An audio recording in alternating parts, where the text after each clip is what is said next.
Now, as the crew was sitting here, they might hear something like this.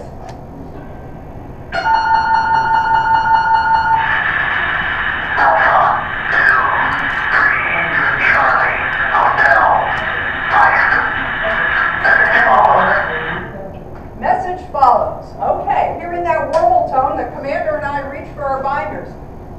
Commander Lisa's ahead of me. She's got hers out already. We know a message is coming in. We open our binders. Independent of each other, we write down what we hear. Every character that comes in, we write down here in this binder. Commander Lisa's doing the same thing at the same time. At the end of this message, the message says, repeat. So we swap binders. We listen to the message again and we check to see that we each got the same information. If we decide at the end of that time that we each got the same information, Commander Lisa might have been heard to say, holy cow, we might have an order coming in to launch our missile. So what we do now, since we both agreed, is we go over to the safe. We open our locks. We take out the final authentication piece that we need to verify that the order that we just received came from the President. It looks something like this stack of envelopes. Each one of them has 2 characters on it. The message that just came in is going to tell us which one of these envelopes to open. Let's say it's this one. So we open this envelope. Inside's another card. It has 5 characters on it. So we compare those 5 characters with the next 5 characters in that message. If they match, we know we have a valid order to launch our missile, and Commander Lisa says, holy cow, we have a valid order to launch our missile, and we now know it came from the President. So next we take the 2 keys to launch out of the safe. We place one in your console here, and there's one in the deputy's console. You need 2 keys to launch this missile. They have to be turned within 2 seconds of each other and held in place for 5 seconds. They're spring-loaded. If you let go of one, it's going to turn off. One person can't reach both keys. Remember, we're in a no-loan zone. Commander couldn't be here by herself anyway. Now, before we go any further, let me summarize. We got our order to launch. We verified it was from the President. With that order to launch, we got our time of launch. We entered it on the face of the clock. We got our butterfly valve code. We entered it here. That's going to open that valve for the oxidizers. So now we're set. So Commander, I'm going to ask you that you place your left hand on that key. Don't turn it yet. Are you nervous? She feels powerful. Okay. Got a good commander here. Okay, now, when we turn these keys, I'm going to give you a 3, 2, 1 turn, and it's a good time for all of you that want to take a picture, because you may want to save the day in pictures. We're going to be turning to the right. After we turn, the light's going to turn on here. It's a green light, and it says launch enabled. I'm going to need to know when that light comes on, okay?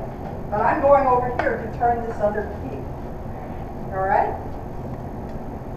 Really disappointed that you're not nervous. A little bit. Okay. 3, 2, 1. Turn your key to the right and hold. Let me know when the green light comes on. You may let go of your key. Now, Commander Lisa and I have just started a process that cannot be stopped. There is no oops button. The first light that comes on says batteries activated. The batteries on board the missile are charging right now. It takes 28 seconds to charge those batteries. When they're fully charged, the next light says APS power. That means the missile's going to take over on its own power. It's no longer going to be dependent on electricity from us. It's going to be on its own. Okay, are we there? There it goes. Okay, next silo stop. The 760-ton silo door is starting to move. The tipping alarm sound. I love it when it works right. Next, we have guidance go. The missile's going to take over on its own guidance system, and it's no longer going to take any communication from us. It's on its own right now. Next, we have firing of the engines. The fire alarm sounds. The engines are firing in the silo. Water's pouring into the bottom of the silo. The missile's starting to rise. It's out of the silo. We have liftoff. And in 30 to 35 minutes, Target 2 is going to cease to exist. But your job's not done. You have to close the silo door, because if you fired that missile, it meant that we had incoming. because that's not a first strike weapon, it's a retaliatory weapon. So we want to get that silo door closed. So you close your silo door. You see that you have all these fires going on in the silo. You have to put out your fire. Then your orders are wait for further orders. The Air Force is giving you 30 days of food and water. A little bit less than that of recirculated air. So at the end